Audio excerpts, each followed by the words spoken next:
last time, but Faker has been known to do that every now and then as well. Wouldn't be too much of a shocker. And after not getting a free gamer in the first series, I just hope that this one won't let us down about this. I have my hopes up. DK wouldn't let us down like that. They'll definitely win game 1 and then throw game 2. It's just the way it goes. That's how it goes. Against pretty much any team. T1 are no different. And there's Kalista, there's Vi. Will we see a Sion ban? Jace going to get banned. Gwen is still up. I think you got to ban the Gwen. Although Rumble is available. I don't know if you do. Maybe you don't. Maybe you don't ban Gwen. I feel like my initial reaction is like, well, that's really strong. You should ban it. But if you leave both available, well, maybe then Doran plays Rumble and then you go Aurora. I mean, there's a lot of different ways. Or maybe you play Anivia, right? Or you just ban the Gwen instead. That's also an option. Still going to take out the Gwen. Azir is a notable pick that is still open. Varus. Varus is another. Kalista has been taken away, unlike last game where we did see her get swept up. But it is just Azir. Nothing too surprising there. Faker has been performing quite well. There are obviously a lot of picks you can go into this. Talia, I think, is most likely. So, Rumble, Talia, and then at some point just find something AD for Lucid. With a decent amount of picks already taken away. Still don't think he'd be too bad. Maybe you go for the Rumble. You can also go Yone, so you can go Rumble, Yone here on 1-2 and then kind of see what Oner picks. When it comes to jungle, you can pick up Pantheon as well. I think I have liked that, but Pantheon is not the best of the best. Sejuani is another. Poppy is one that Oner might gravitate towards with that Azir. Yeah. A lot of picks here. You don't have to pick the Talia here. I do think that's a good option into the Azir, but you can just pick Nefiri here and then go for Talia next. Or Ahri. Or you just take the Varus. I mean, that's still up for grabs, so aiming says, well, I'll just play a game of Varus.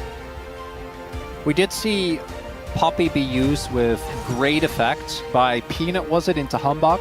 Yeah. That was a slaughter. Okay, that matchup is also Peanut a slaughter. Just feasts on junglers. I know that. But still, I think Poppy definitely an angle, also good into the Azir. So Jane comes out from Guma, one of his most iconic picks, great neutralizer into matchups like the Varus. So either we pick a jungler for... I like this a lot more because Lucid has shown that his champion pool is actually very resilient. Compared to last year where it felt like he was a lot more tied to specific picks. Even one of the few junglers that has consistently picked Ivern and been able to make it work. Obviously also requires the team to play around it, but is kind of a signal to his diversity being up. Talia is one of the best picks on the patch at the moment. It's really good into the Azir, so kind of a no-brainer there. Galio comes out as the ban. I wonder if they're going to ban, like, Aurora or Anivia. Like, you can't ban them all. I feel like our teams are beginning to figure out more and more counters to the Rumble in lane. Feldas, if it's Doran and Nivea, I think you take that. I think that's okay.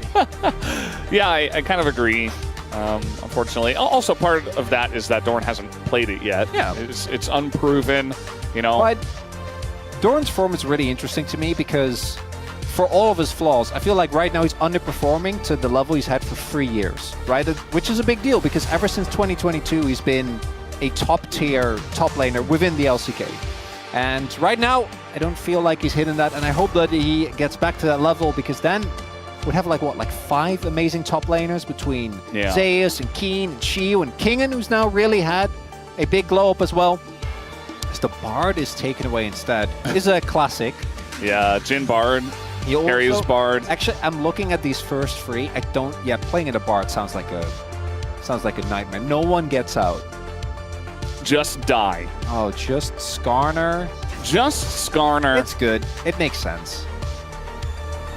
Yeah. I mean, I think you have a lot of ways to punish guys that are going to look to go in. Thinking about an Ornn here for the top lane. That's a choice. Keria, I know you've been playing this. I know you've been playing this, Keria, but you cannot blind that. Cannot blind. Okay, good. Can't blind Nidalee. Well, you know what? I thought the Nidalee into Jace wasn't going to be a complete stomp, but then it was. So, what do I know?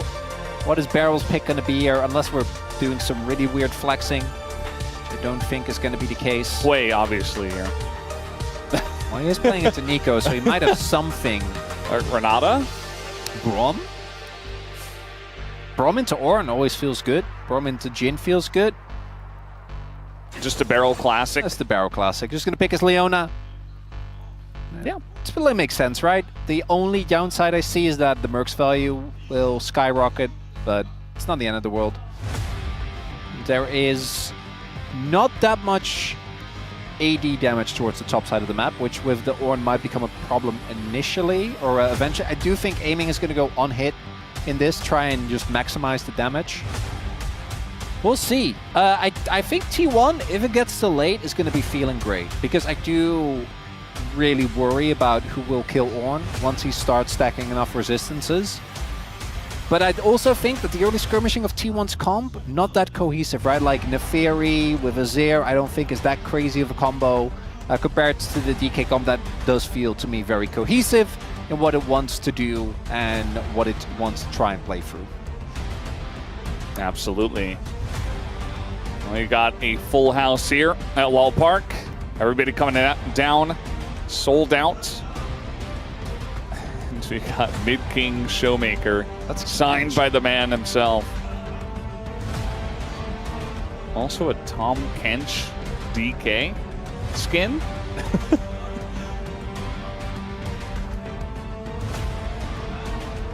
I'm looking at the little Hamtaro that's singing. I think he really wants to. Is this a classic? T1 win. Oh, I thought I saw at the top there was like the T1 fan and the D+ fan, and they're sitting side by side and maybe rooting for a different team. Could be the classic. Had a lot of classics today. Well, let's see how it's going to work here on the Rift for game number 1.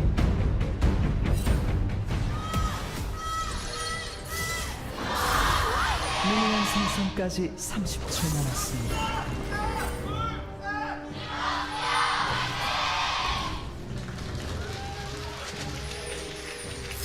All right, game number 1 of our second series tonight.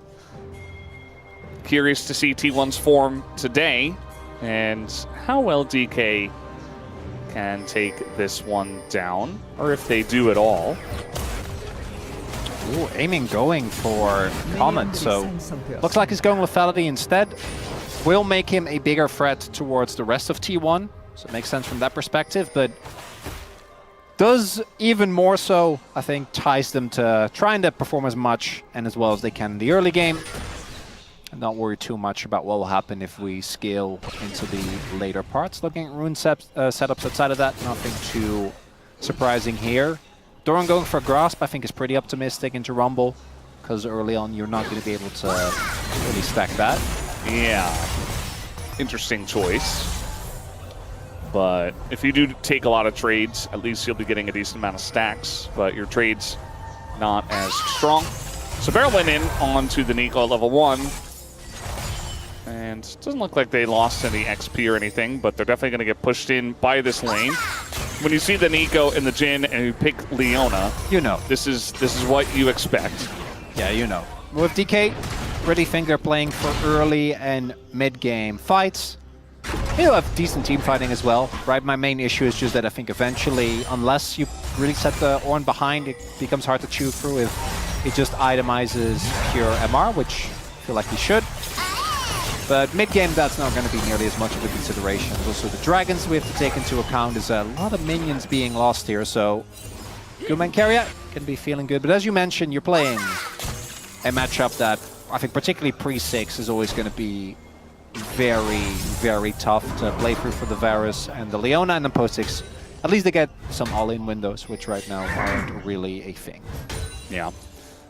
Ornn in the past, when we didn't have the current meta, definitely was played a decent amount into Rumble, just because, you know, he's Ornn. He does kind of everything, especially in the past, but he can soak a lot of the pressure, can take decent trades as well, as long as it's not at the wrong time when Rumble's overheated and you're taking a bunch of damage. So I am curious to see how Doran does play out that lane. Definitely going to be important. Shu did get a pentakill on Rumble the last time out, which has been highlighted in our in-between game content. And, you know, we were expecting when T1 had Gumayusi and Keria and they were a solid duo, and the lane swap meta was removed, right? We expected this duo to be very strong in the 2v2. Yeah. I feel like right now they are showing that. They're able to do it, you know, partly matchup, but also partly just doing a good job, these two. Oh, are they going to spot Lucid? Will at the end there, and with the health bars aiming, and Barrel don't really see an opportunity to make a play. Also, they knew, right? Because Oner took topside crab. They had pretty good vision there, so if he's not there, spotted there, they kind of know what's going on. Is faking a back and instead going for the shove in here. Will be able to maybe deny a little bit. We'll see if Barrel gets to catch this wave, because they do really want to look for a buy. Looks like Barrel should be able to at least keep the range mains, but Keria doing a good job and forcing him to go for the crash. As unsurprisingly, Doran, his job is to just get beaten down and then go back up, come back up, and then get beaten down again. Yeah, that's what he's there for. That's Ornn. Yeah, I thought maybe we were going to see Sion at some point, but I think you got to give Shu credit as well, that he could potentially play something that could counter it. But instead we get the Ornn here, especially with the Rumble shown already. Ooh. Makes a lot of sense. So DK not going with this crash, as Shu getting his base cancelled is a little annoying, but I wouldn't be surprised if he wants to go for a TP anyway. Doesn't look like DK wants to match, so they want to, I assume, play towards Dragon. We do have Barrel towards the mid half of the map, and no, it looks like instead they're going for a later swap. And this is not getting shoved in very quickly here by T1. I think we're out. No, never mind. We're having some question mark ping there. Some anticipation and plus questions going on. Well, I'm fine with them not playing for grubs. Sure. It's just the back and forth that it's like, okay, we're not on the same page. There was a ward in the middle of the lane, by the way, that spotted the Varus there very late, even after he pushed the lane in, so T1 know ahead of time that this is happening, but they want to go for the 2v2 here, actually, as Barrel coming in, and so is Lucid. Guma in a bit of trouble. He does have the cleanse and the flash, but now going to get stunned down. There's the cleanse, but you just can't get away from the Rumble, as it is a very nice gank set up here by D+. Oner does come up, gets stunned, but Barrel is in a rough spot himself, so they do trade it back eventually, right? He's dead. Yeah, okay. Eventually, okay, they almost give the kill over a Faker, actually, which would have been nice. But Oner does pick it up. Interesting sequence there. You'll take that trade if you are DK. He's aiming also forced the flash. And Doran's ult is on cooldown, so my guess is that 1-1 makes 2. I'm sure we'll get a replay of that while this was happening, which is definitely suboptimal. So they trade 1-for-1, but the grubs go to T1. There wasn't really any cross map. This should be a good angle for a dive, though. He's already aggroed on the turret, but I think it's fine. Oh, well, they kind of just juggle the Ornn in between the turret, and Doran is going to go in onto Showmaker, and now he flashes, which you're already dead, so you're not going to get away anyway. Just wasting his flash, and now trying to flash in is Keria. That was never going to be a kill either. Maybe didn't know Barrel was there, but either way, kind of a funny scenario that they do find themselves in. So kill goes over to D+. And maybe they do the dragon, but nah, they're going to back away. Not the cleanest sequence of plays I've seen there on either side. As we take another look, so we go back here first. I think they thought Barrel had already moved down, so they think that this is at worst a 2v3 or 2v2 because they do have Oner towards the top side of the map. But Guma, this was a problem for him in the previous series as well. Overextended, trying to exert his pressure a little bit too much. And then trading for Barrel was nice, but this is still a lot of resources that the Jhin will not be able to get. Just Oner does pick it up. I think Oner getting kills on the Fairy is fine, because it is one of the strongest snowballing. And then here it starts off really well, because he gets the flake. I think Doran thought he was out, and because of that CC layering, Doran doesn't get to, I don't even know if he had it, but he doesn't get to use the W to negate it. This flash though, no idea. You're not, like, I know Keria's there. And then, they're not even going to show the Keria flash. Yeah, the Keria flash. If Doran had his ult, you know, he did get the flash for aiming, but if Doran had his ult, he might have lived there. Unfortunately, aiming won't have his flash for this fight, as Orbs is going in directly on the Guma, but that is pretty deep. Keria zoning with the Pop Blossom as Lucy getting incredibly low. He will be punished for going that deep, but they do trade it back onto the enemy jungler. Now trying to take down Showmaker, but it's not exactly working out. They finally take down Barrel, and now Showmaker 1v3, but Faker dashes over the rocks and aiming nearly full health. He's going to take a big chunk, but now DK immediately turn it around as they go way too deep for that one, and they get punished immediately by DK. You could have left! T1, just leave! You got the dragon. You got a nice kill onto Lucid. How do we still not know what Talia does? Just, I don't. Maybe you thought the rocks were going to expire? Yeah, so the rocks are down here, so I assume he just didn't expect it to be up already. Because when he goes for this play, just watch this. The timing is actually quite crispy from Showmaker. There you go, just the last second, and because of that, the play doesn't work. But even if that flick does work, like aiming is just, I know he's not on-hit Varus, but in these longer fights, once a kill comes free, he gets his passive, he gets so much free attack speed.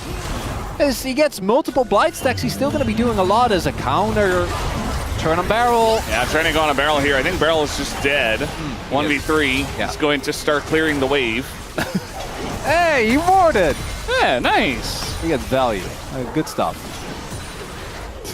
Okay, they finally killed the Leona. I had to bleed. Nice. Fine. So the skirmish goes to DK, the dragon goes to T1. Depending on how a lot of the next 10-15 minutes go, that can either feel great, isn't it? It might be. I'm okay with that. I don't mind I'm fine with that. If it's Infernal, Infernal would be cool, because I think Infernal will solve some of the issues that DK will have when it comes to eventually, like on a long enough time frame. I do think they can get through Ornn, because you have pretty good shredders, right? You have percentage health on the Rumble Q, you have Talia who's going to go, I assume, for Leandries. We'll have to see. Early lead though for DK, I think is definitely what they're aiming for. Barrel also has been the biggest amount of deaths on DK, and I think that's also where you want to be. That's kind of the sweet spot. And Ornn is just trucking along. You know, he's not using the trucker skin though. He is, and that's true. That actually is a big mistake by Doran, and I'm a little upset about that. But the thing I always look towards is staying even in XP, and he's still behind, but obviously did die once due to the dive. Because XP for me is the biggest thing. When you can start giving out your ornaments, so much value is given. W is used by Oner. Yeah, he does back away. It's a bit of a fight for the grubs, but I think, you know, you've got Doran and bot. He does have TP, but a fight doesn't really break out. T1 don't want to go in on the grub fight, so they just back away. The Showmaker, they're going to just accept. This is something that DK in particular do, and Showmaker does this more than almost any other mid. That one's called fishing for cleanse. He didn't hit. Because Showmaker loves dropping waves to go for objectives. A lot of, we see particularly against Genji, this becomes a huge issue. Because if you drop like 3 waves, then Chovy suddenly is up 40 CS. Which is not he's creating minions in the bottom lane by himself. He is a conjurer. Certainly is. For T1 though, I don't think you're too bothered with the way that the early game is going, because your mid to late game fights are great. His Oner takes a bit of a beating, but should be okay. Yeah, not able to clear the ward, and does use a bit of time to do that. That's Mercs, so he's okay. He's a Merc value. Yeah, we mentioned it earlier. Leona on the mid team. Good amount of non-knock-up CC as well. Yeah, so a decent amount of action early on. It's fine. It's been a lot of skirmishing around the top lane when the top laners were there, and also when they weren't. Which I do appreciate. You know, it's just a area consistency thing. Yeah. DK do really want to fight for this second Drake. I think the fights from DK thus far looks a little better. So we'll see how that's going to go when this next one kicks off as Banana Brush control. Lucid trying to get that. Should be able to here. Crab control though. I mean, is Zona really going to get in on that? Looks like no. She makes his way up from bot lane and secures it for the team. It looks like we might just have a 5v5 on this Drake. Really depends on how hard these two teams do want to commit for this objective. But with it being a good Drake soul coming up, pretty much guaranteed at this point, definitely want to make sure you get one. You could do the Nongxin thing where you really skirt on the edge of like, oh, we'll just give all the Drakes but never give the Soul. It will give them 3 but not 4 the entire series. It is an option you have, but I'm not sure that DK is the same team. They're not playing against the same type of team. So, should try to go for this Drake. That's also one of the things that I think is most interesting about this current T1 roster is we don't really know what their identity is yet, right? And we spent so much time with the same roster that was just honing a very specific playstyle that they were able to just continuously iterate upon. And I feel like right now we're still kind of in limbo. Like, what does this team want to be? What do they want to play towards? How do they want to play? In this game, play for late game. You have Ornn, you have Azir. I think even the Fairy is quite of a late game threat. Even the Jhin, like fine. With the current builds, you know, where you go like IE third, I've been seeing that a lot. It feels like he actually does have a decent amount of damage. He's not always just running around dropping his bullets doing nothing. It's not just Mosquito Jhin. Actually does a healthy amount of damage, I'd say, in the current iteration of the game, with the current build that we see very often. So, I don't mind it. You know, I think they do have a lot of threats later on, and especially you're going up into Lethality Varus, who also has decent late game damage, but isn't like the most scaly kind of guy. A little 1v1 here. Cleanse does come out. And that's Fishing for Cleanse, version 2. This time it works though. Aiming also doesn't get hit by the bouncing grenade, so nice. Nice done there. Because now Barrel can with his ult just force a flash out of Guma. He needs to be careful. Yeah, I do think that, I forgot which patch it was exactly, but there's a patch like, I want to say 5, 6 patches ago where they changed Lethality Varus, and I do think he's much more of a threat now. Is Faker just going to get his turret and leave, and the game is basically even. And what makes this game really interesting to me is that, as mentioned, I give T1 the edge in scaling. I also think that the range with the Jhin and the Azir in particular is really nice, but the front to back for DK is also still great. And the amount of team fight AoE damage they have between the Taliyah, the Rumble, is kind of crazy. And trying to play even Ornn into Taliyah, I think it's actually so annoying. Because whenever you ult, if you're doing it too close, right, you can just block it either with the W or with the E. See how DK can play around that, but clearly either team is saying, we skill. Just relax. Just chill. Yeah. Both of them just sitting around. Neither team going for the Chemtech Drake either. It felt like a little bit of a standoff, a bit of a stalemate over that Drake, where both teams were setting up vision around it, but nobody got a clear advantage, so they were both like, well, we don't want to take a risk on it, so we'll just leave it. Risk-averse gaming in my LCK. Yeah, very different from the first series, which was, well, risk enjoyers. Well, they were just risk ignorers. Risk isn't real, Valdez. Yeah. As an early TP, maybe they'll just take the TP and let you go for the turret. We'll see. Looks like they're still posturing. Might be looking for a TP angle here. Yeah, I think it's going to go onto that control ward right there. He's getting his bar ready, but still a bit of time, so he'll be able to push a wave in first. Still doesn't have to, as you mentioned before. There's the wall. Lucid in next to the Rift Herald as Doran gonna get stunned up. There's the smite going to Lucid. They get it. A nice ult comes in from Doran. The follow up a little bit late, but now Lucid in a rough spot as down will go Showmaker, down will go Lucid, and now the ult goes in on Aiming, who actually does survive for quite a while on Xiu, doing a decent job of zoning away. T1 can't quite put the nail in the coffin, but they did get a couple of kills and win the fight at least. I also don't think I'm not sure if DK got the eye. Maybe they did in the end. I don't think so. If Lucid doesn't hit that wall slam onto Keria, that fight is a complete disaster. T1 actually playing really nicely with the range there. Coming in from multiple angles. Yes, Doran dies, but he's kind of the ideal target to go down anyway. And there you can see, confirmed, not actually going to see that eye picked up.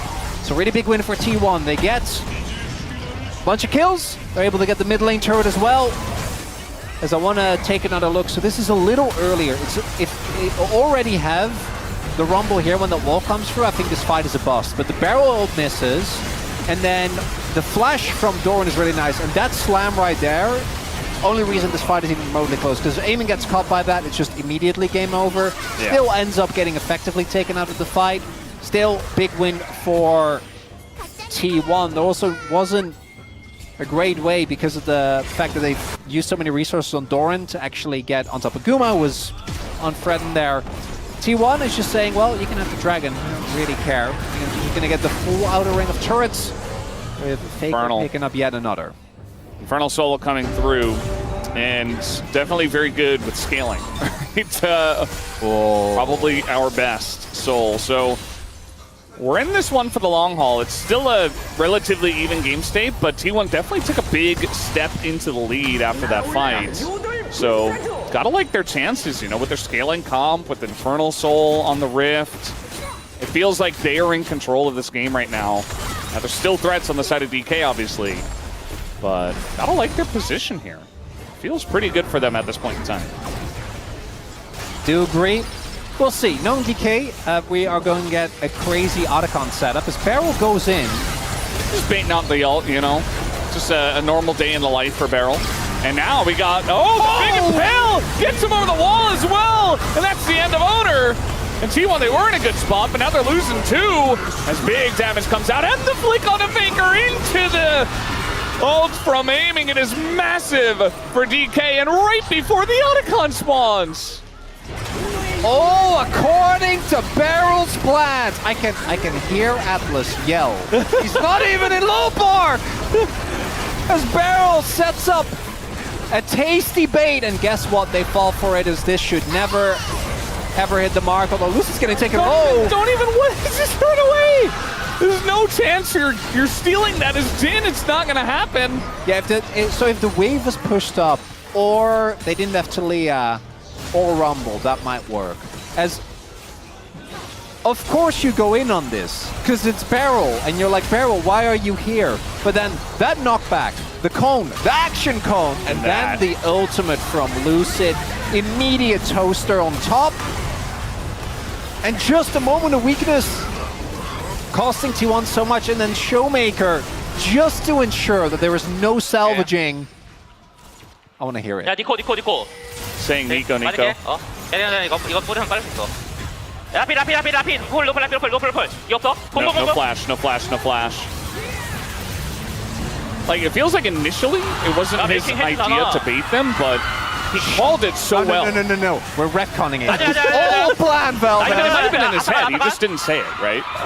But actually, his calls afterwards were so clean. Like, he knew exactly that the Nefiri didn't have flash. He knew exactly that they were going to win the fight from the moment he got over the wall. So, credit to him. I was actually impressed by the way he called that. So, you know, for all of our memes, he is still the law master for a reason. Oh. Classic Beryl. Classic Beryl was. Here's a replay. I guess Faker just died. Or maybe they got his flash. Yeah. Got flash, yeah. That's big though. Aiming still doesn't have his flash for now, so it would have been a much juicier target. As the Otacon, we do see T1. Their wave play was obviously very good.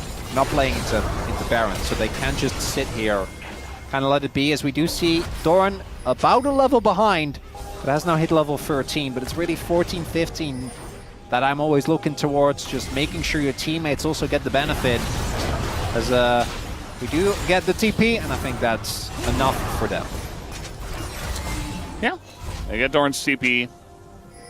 Faker took a bit of damage somewhere, but yeah, I mean, they don't have Baron, so it's kind of what Ox was talking about on the space, where it's like, well, you get Voracious out of Con, and you don't do anything with it. So you don't have to, you know, flip the objective. Now, DK getting it because they won the fight obviously is good, but they don't get a huge amount of value out of the Otacon buff itself other than that TP. So, you know, it's marginal, but it's still good for DK. It's fine. It's okay. Fine. It's fine. It's fine. It's all right. Third item for aiming.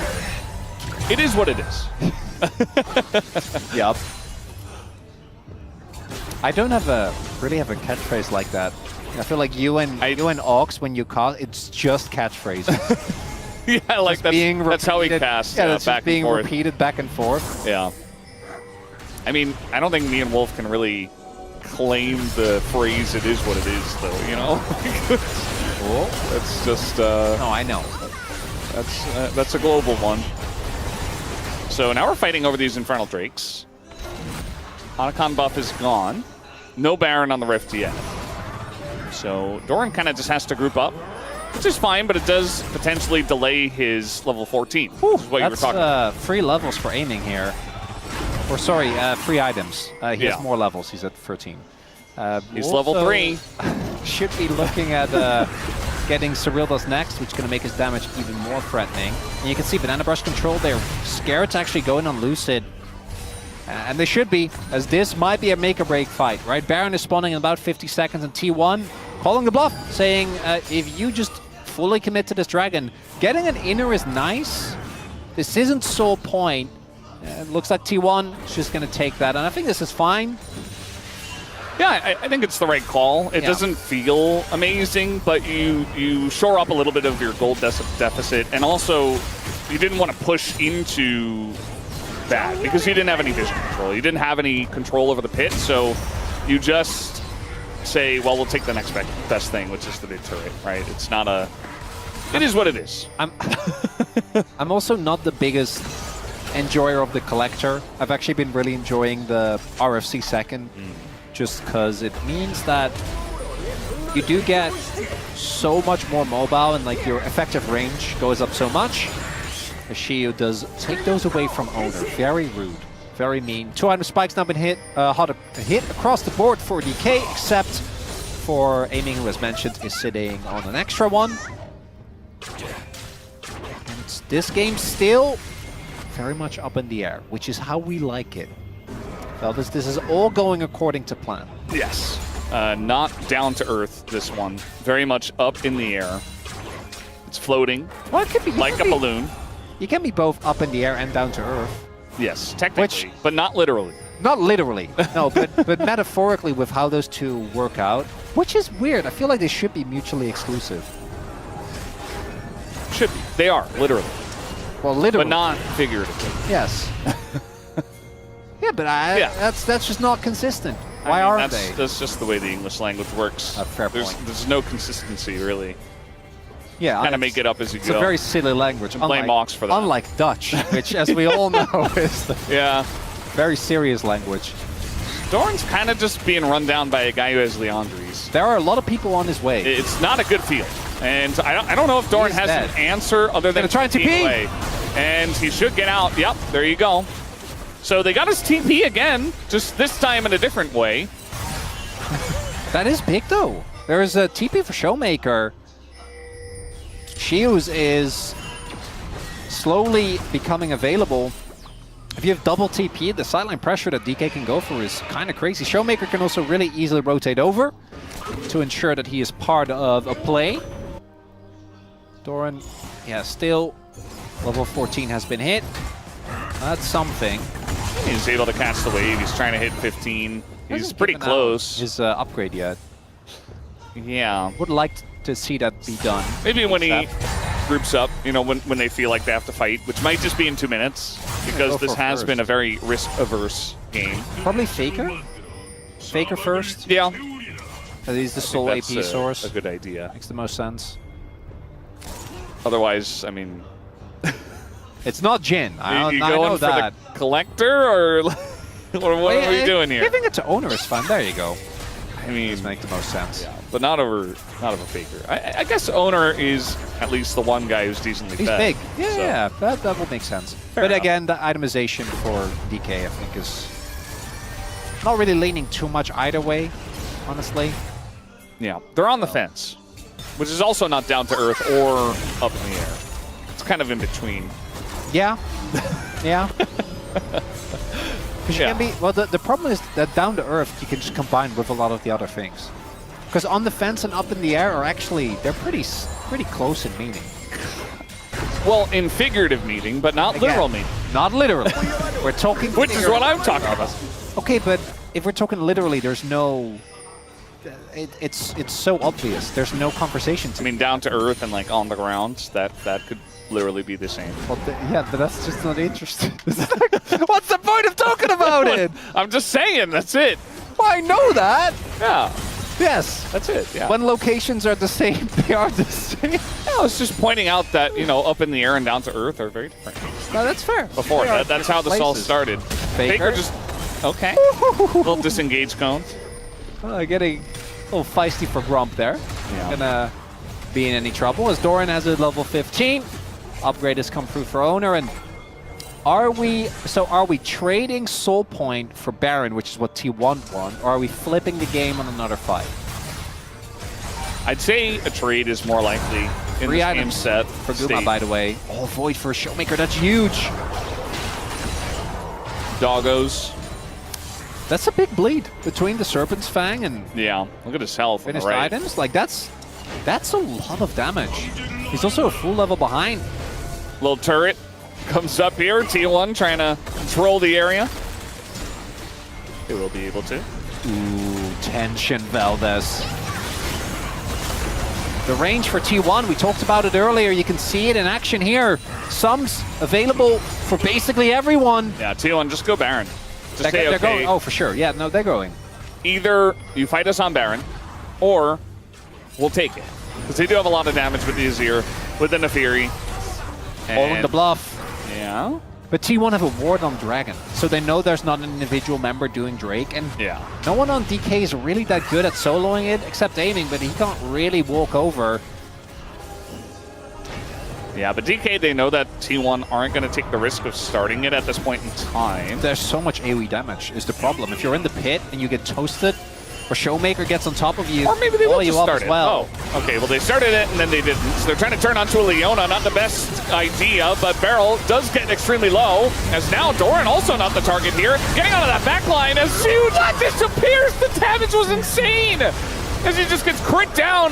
Beryl also in trouble here. Amy taking a bunch of damage as now the engage comes in from Keria, and Oner is going insane mode on this back line.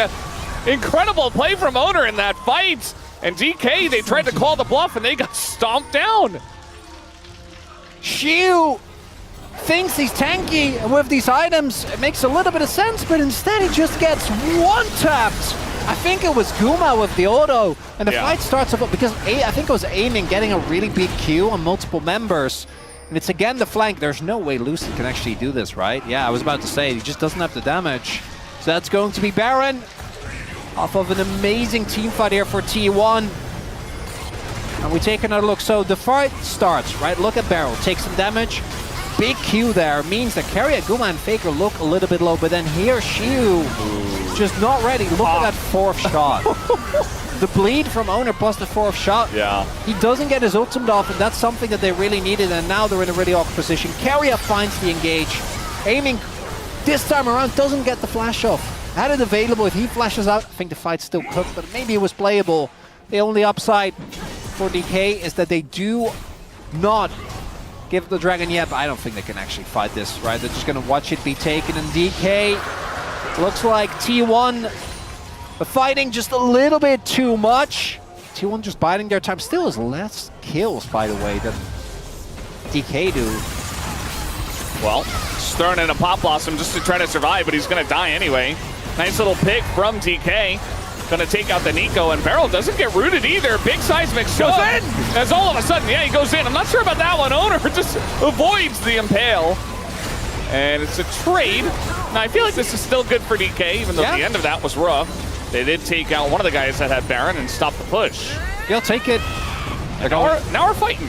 We're looking for Guma. He's in a bit of trouble, but he does flash away. He does an incredible amount of damage at this point in time. And sticking around is DK. They're committing. DK? They're committing to this one, but now the Jhin is opened up. But the Jhin is low. They're trying to just run at the Jhin. It's not exactly working either. Okay, they do take him down. Shiu, though, going 1v2 on the top side. Eventually, he does die, but Oner trying to go 1v3. He takes out one, and the dogs are soaking up so much damage, but Showmaker just trade it back. And now, it's kind of an even fight. Doran has to frontline. The TP! Oh, Keria does come over, and that'll be the end of that. As both of them get taken down, and T1 win the fight eventually. I think that's good for DK. Yeah. Because throughout that whole sequence, not a turret was taken. Yeah. Definitely feels a little questionable. So it starts with the pick and carry. This is clean. This is great gameplay. Beryl ensures, locks down, takes the cone over. An action cone. You know, otherwise you definitely would have gone for that. Knowing Beryl. Yeah. And then the re-engage comes through. Lucid doesn't hit the mark. Oner, again, has been just completely going crazy. And then here, they try to hard force.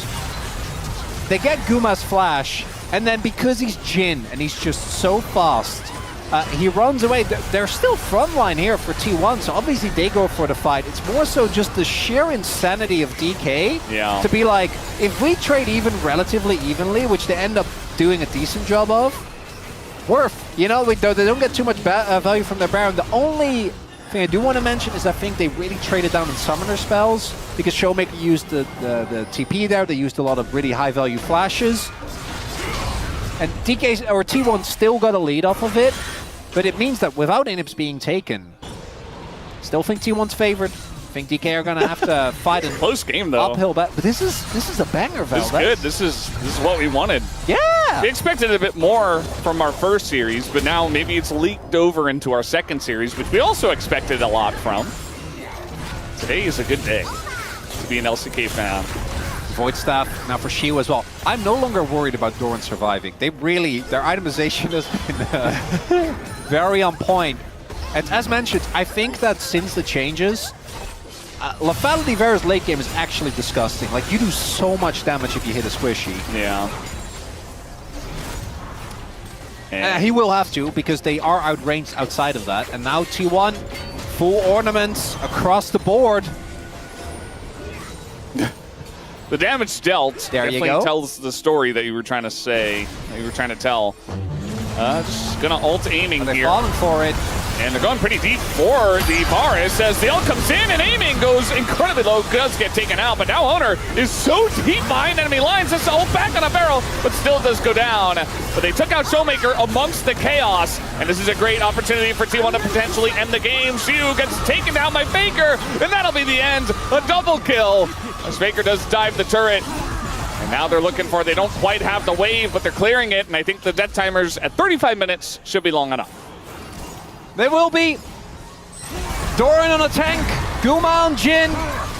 The T1 going to get themselves a big win here in this series. And great one to start, back and forth here. T1 though, once they got control, once that fight came through, once Shiu ended up dying, didn't really ever feel like T1 was gonna relent.